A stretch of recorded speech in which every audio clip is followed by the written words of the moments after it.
En el terreno, las fuerzas rusas y ucranianas están librando algunos de los enfrentamientos más intensos desde la Segunda Guerra Mundial. La ferocidad de las batallas recuerda los peores asedios vividos en el este de Ucrania durante los últimos 3 años, en ciudades como Bakhmut y Avdiivka, que ahora evocan imágenes de combates masivos y terribles entre los soldados de ambos bandos. Ucrania enfrenta grandes dificultades en Pokrovsk, Toretsk y Velika Novosilka, aunque la situación en Kurakovo ya se ha definido con su caída a inicios del 2025, y curiosamente esta ciudad ha dejado de ser mencionada en los medios occidentales, que ahora dirigen su atención hacia los contraataques ucranianos en Shevchenko. Sin embargo, estos esfuerzos costosos en recursos y vidas han resultado en gran medida inútiles, y actualmente las fuerzas rusas se encuentran a 5 kilómetros de la frontera administrativa entre las regiones de Donetsk y Dnipropetrovsk.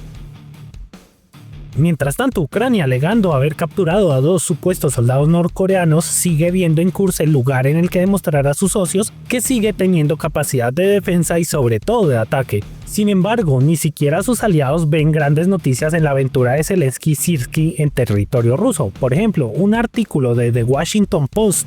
expresa que los avances parecen escasos. Ucrania ha logrado avances muy modestos en algunas zonas, mientras que Rusia avanza constantemente por el flanco izquierdo tomando prisioneros. Ucrania ha mantenido un punto de apoyo en la región desde agosto de 2024, pero ha ido perdiendo territorio a medida que Rusia, decidida a recuperarlo, concentra allí una intensa potencia de fuego. Mantener la presencia en Kursk o ampliarla como Kiev ha intentado hacer por el momento de forma fallida, ha sido considerado tan importante para Zelensky como para sacrificar al esfuerzo defensivo del Donbass, perjudicado por las propias necesidades de personal ucraniano necesario para la aventura en territorio ruso, el cual hubiese podido servir para estabilizar el frente en el este. Oleksandr Syrskyi ya ha dicho que Ucrania no podrá ganar la guerra permaneciendo a la defensiva, pues según él, por mucho que se defiendan, los soldados ucranianos terminan retrocediendo.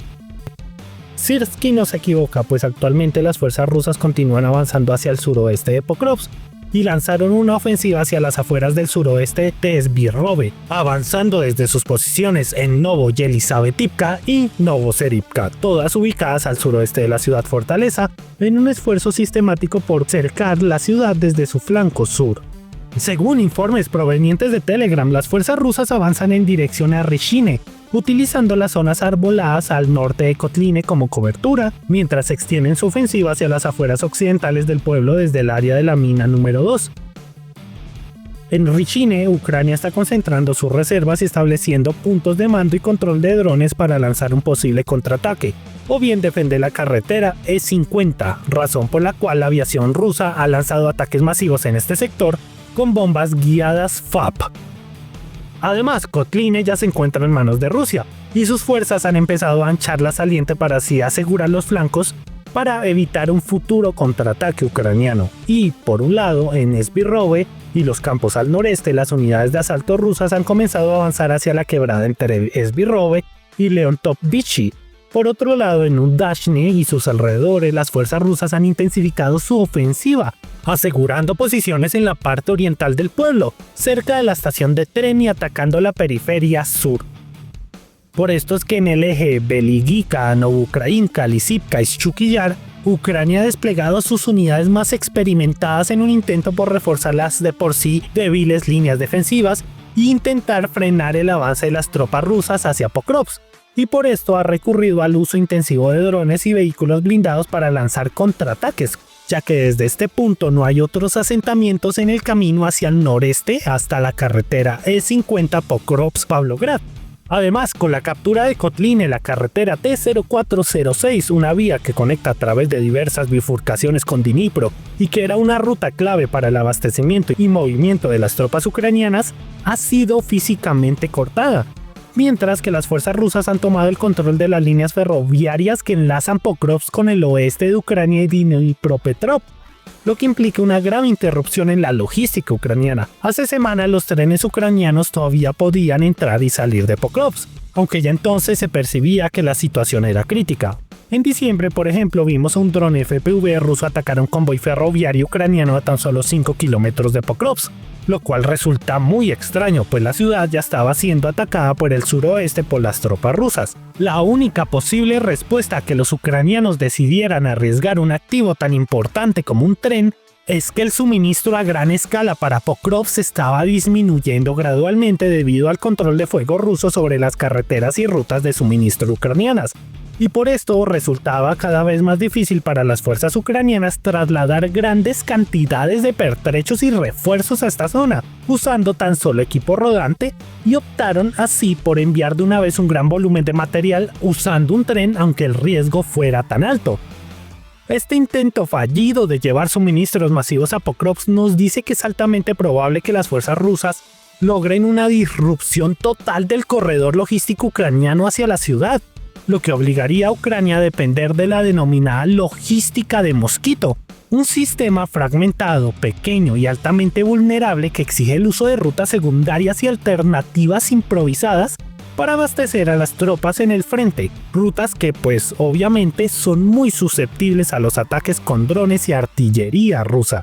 Y es en este contexto que Rusia está enfocando sus esfuerzos en interceptar los refuerzos ucranianos que se dirigen desde el oeste. Esta táctica, conocida como interdicción y de la cual ya habíamos hablado en un video anterior, se define como una misión táctica, es decir, en el campo de batalla, que impide, interrumpe o retrasa el uso por parte del enemigo de un área o ruta con el objetivo de afectar los planes y la capacidad de una fuerza enemiga para responder a las acciones amigas. Los ucranianos son conscientes de esto y por eso es que están intentando atacar en dirección a Lizivka, Sukiyar y Shevchenko, pero no han podido frenar totalmente a los rusos que ahora cruzaron las líneas del tren y se encuentran a tan solo 5 kilómetros de la carretera E50 que conecta con Pavlogrado y a su vez con Dnipro.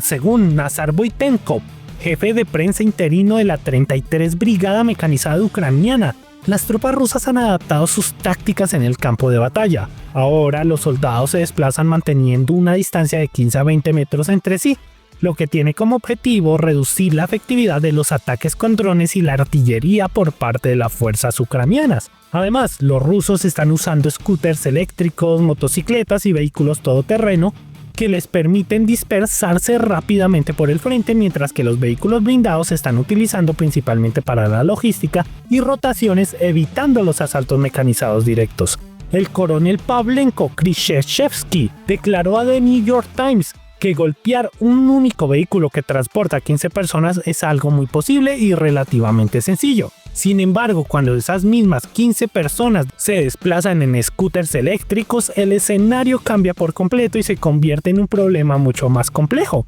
De acuerdo con el militar ucraniano, las unidades de asalto rusas han adoptado tácticas innovadoras, las cuales les permiten aprovechar la velocidad y maniobrabilidad en el campo de batalla. Un ejemplo claro es el uso de las motocicletas, que les otorgan una ventaja en desplazamientos rápidos, especialmente en terrenos abiertos. Obviamente no todo ha sido color de rosa, y estos vehículos dejan a los soldados rusos expuestos al fuego de ametralladoras. Pero su movilidad compensa el riesgo, ya que la movilidad extrema dificulta que la artillería ucraniana pueda cuadrar sus disparos con precisión, pues el tiempo necesario para ajustar el fuego suele ser superior a la duración del ataque. Y a esto hay que agregar que, según informes, la artillería ucraniana hace meses reserva sus proyectiles exclusivamente para grandes concentraciones rusas debido a la escasez de municiones. Algunas unidades combaten con apenas el 10% de suministro necesario, lo que las obliga a priorizar objetivos y a limitar el uso de fuego en ataques rápidos y dispersos como los realizados por las unidades rusas en motocicletas. Y todo esto no puede entenderse sin abordar un concepto fundamental que ya discutimos hace meses: el campo de batalla transparente. Este término describe cómo los avances en inteligencia, vigilancia, drones y fuego de largo alcance han transformado la guerra moderna. Hoy en día los movimientos en el frente pueden ser detectados casi en su totalidad y con mucha facilidad, lo que obliga a las fuerzas a dispersarse, moverse rápidamente y así minimizar su exposición al fuego enemigo, tanto el de los drones como el de la artillería. Y también aquí es donde entra en juego otro concepto clave que no podemos ignorar: el multiplicador de poder, el cual se refiere a cualquier herramienta, tanto tecnológica como táctica, que permita aumentar significativamente la efectividad de una fuerza militar sin necesidad de incrementar proporcionalmente sus recursos. En otras palabras, es aquello que amplifica las capacidades de un ejército más allá de lo que podrían lograr solo con su personal o equipamiento básico. Algunos ejemplos clásicos de multiplicadores de poder incluyen la defensa, la velocidad, la comunicación, la artillería de largo alcance, la guerra electrónica, los drones, la logística, la inteligencia en tiempo real y más recientemente los vehículos ligeros que traen consigo un desplazamiento extremadamente más rápido en el campo de batalla, dificultando que la artillería enemiga ajuste su fuego a tiempo. Pero hay más, también se ha informado que las fuerzas rusas están empleando drones equipados con cables de fibra óptica en todo el frente. Esta tecnología les permite contrarrestar las medidas de guerra electrónicas implementadas por Ucrania. Al utilizar cables de fibra óptica, estos drones pueden operar sin emitir señales de radiofrecuencia, lo que los hace prácticamente indetectables y resistentes a las interferencias electrónicas. Según un artículo de Euronews, estos drones están equipados con un cable de fibra óptica ultra ligero que se despliega mientras vuelan, lo que permite mantener una comunicación estable y segura con el operador en tierra. La bobina de fibra óptica instalada en el dron se conecta a una estación terrestre y a través de este cable se controla el vuelo del dispositivo y se transmiten en tiempo real las imágenes captadas por su cámara. Estos drones proporcionan varias ventajas. En primer lugar, permite al operador identificar y alcanzar sus objetivos enemigos con una precisión significativamente mayor, tal como vemos en varios de los videos donde se destruye una gran cantidad de equipamiento ucraniano, especialmente en la saliente de Kursk. Además, los drones de fibra óptica son capaces de localizar las fuentes de interferencia electrónica enemiga y neutralizarlas. Una vez eliminadas estas amenazas, las fuerzas rusas pueden desplegar con mayor seguridad drones convencionales, inalámbricos y comunes, sin temor a ser detectados o bloqueados por la guerra electrónica ucraniana. Se ha reportado que el destacamento Spetsnaz Vega, perteneciente a la 24 Brigada Spetsnaz de la Guardia bajo la dirección principal de la inteligencia del Estado Mayor General ruso, junto con el batallón Atlan de la 35 Brigada de Fusileros Motorizados, están operando activamente y casi exclusivamente estos drones en la dirección de Pokrovsk. Y ya hay varios videos en los que atacan la logística ucraniana en las principales rutas que conducen hacia la ciudad. Este enfoque está siendo tan efectivo que incluso el periodista ucraniano Yuri Butusov ha señalado la necesidad de un cambio en el liderazgo militar en las direcciones de Donetsk. Según Butusov, los generales Tarnavsky y Natov, quienes comandan las fuerzas de este frente, han perdido el control total sobre las tropas, lo que ha llevado al mando ucraniano a una situación crítica en la zona de Pokrovsk y Velika Novosilka. Butusov advierte que si los avances rusos continúan a este ritmo, bastarían solo 4 kilómetros más para que el ejército ruso corte la carretera clave que conecta a Dnipro con Pokrovsk. Una pérdida que no solo complicaría el suministro de refuerzos y municiones, sino que también dejaría a las tropas ucranianas en una posición aún más vulnerable frente a los ataques rusos. Tal es la situación en Pokrovsk que Ucrania ha paralizado la producción de carbón en su mayor planta de carbón de coque. Según Oleksandr Kalenkov, presidente del consorcio de productores de acero de Ucrania, la pérdida de esta mina podría reducir a la mitad la capacidad de producción nacional de acero, de 7,5 millones de toneladas en el 2024 a menos de 3 millones en el 2025. La mina, que ha sido cerrada en Pokrovsk, no es la primera que cae en manos rusas, pues sus fuerzas capturaron la planta de coque de Avdiivka en febrero de 2024. Y por si esto no fuera suficiente, la guerra ha reducido significativamente la demanda interna de acero, dejando la producción ucraniana casi exclusivamente orientada a la exportación. Sin embargo, los elevados costos energéticos, consecuencia directa de los ataques rusos contra la infraestructura eléctrica del país, que ha sido destruida en un 80%, han hecho que el acero ucraniano pierda la competitividad en los mercados internacionales. Un ejemplo claro es el precio medio del megavatio hora en Ucrania, que en agosto de 2024 alcanzó los 126.7 euros, un 40.4% más que el 2023 y superior al de casi todos los países de la Unión Europea, lo que no solo afecta a la economía ucraniana, sino que también está elevando los precios de acero en el sudeste de Europa, impactando a países como Grecia, Italia, Bulgaria, Rumania y muchos más.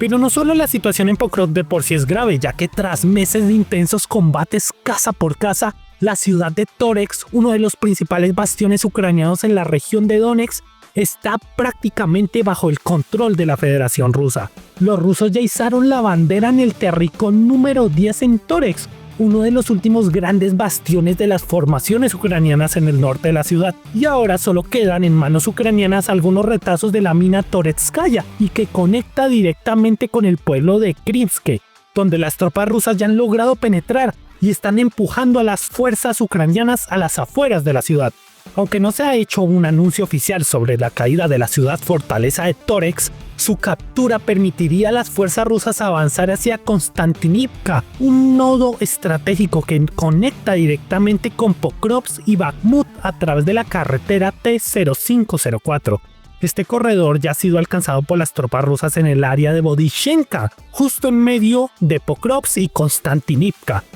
Lo que quiere decir que actualmente los suministros a Pokrovsk solo son accesibles para Ucrania desde el norte por la carretera T-0515 y desde el noreste a través de la autopista E50 Pavlograd-Pokrovsk y de la que ya habíamos hablado anteriormente. Las fuerzas ucranianas ya se están viendo obligadas a diluir sus recursos defensivos en múltiples frentes, lo que está haciendo más vulnerable su frente. Incluso en Chasiv-Yar, un bastión que constituía el mayor centro logístico en la retaguardia del frente de Bakhmut, después de semanas de estancamiento, los rusos están avanzando rápidamente. Y según datos recientes, las tropas rusas han tomado el control completo del distrito de Novoseverny, en el noroeste de la ciudad, y han alcanzado sus afueras occidentales. Además, informa que las fuerzas rusas controlan aproximadamente el 40% del distrito de Novopipnishny.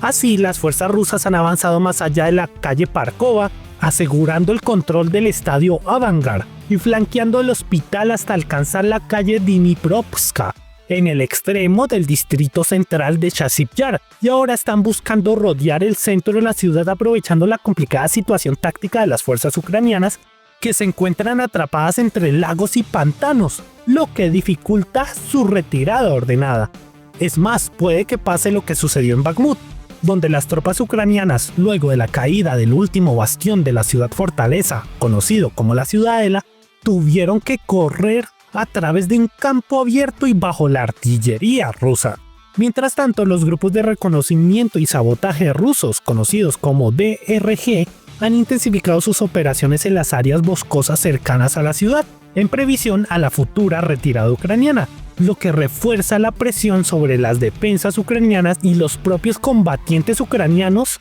han descrito la situación con una gran preocupación. Ahora hay batallas por los edificios altos de la ciudad. Allí queda un pequeño bloque, será muy difícil mantener el resto de la ciudad y tendremos que retirarnos gradualmente. De hecho, ya estamos retrocediendo hacia los alrededores de Konstantinivka. Aunque aún no se puede hablar de un colapso total en el Donbass, el progreso ruso en las últimas semanas es evidente y sostenido, no solo en Chasiv-Yar, Toretsk y Pokrovsk, sino también en el frente de Velika Novosilka, donde las fuerzas rusas han capturado completamente Bremivka y han ingresado a Velika Novosilka desde los ejes norte, este y sureste, consolidando su control sobre la gran parte del distrito de Kaslagash. Tal es el punto de esta crisis que un especialista en medios de las Fuerzas Armadas de Ucrania llegó a afirmar que los rusos están tratando de ejercer presión moral sobre los defensores, obligándolos a rendirse. Algunas personas se están dando por vencidas. De allí que más reportes sugieren que las fuerzas ucranianas han comenzado la evacuación de Velika Novosilka. Y es lógico que lo hagan, ya que los rusos los habían metido en un cerco operativo que se convirtió en físico, y los ucranianos no pueden permitirse una lucha muy desventajosa tal como la que ocurrió en Bakhmut. En palabras de los propios analistas rusos, la caída de la guarnición enemiga de Velika Novosilka, privada de logística y suministros, es solo cuestión de tiempo y no hay necesidad de apresurarse. Para finalizar, el frente en Ucrania está en un punto realmente crítico, con Toretsk ya en manos rusas y la inminente caída de Velika Novosilka y Chasiv-Yar, el panorama para 2025 se perfila cada vez más sombrío. Si hasta sumamos la reciente pérdida de Kurakovo, hablamos de 4 localidades claves que ha perdido Ucrania tan solo en enero, todas ellas importantes centros logísticos cuya caída debilita significativamente las capacidades de suministro y coordinación de Ucrania. Y aunque claramente no todo ha sido color de rosa para los rusos, esto deja a las tropas ucranianas cada vez más expuestas y con una capacidad de maniobra severamente limitada. Y lo más coherente sería que se retiraran tras el río Dnieper.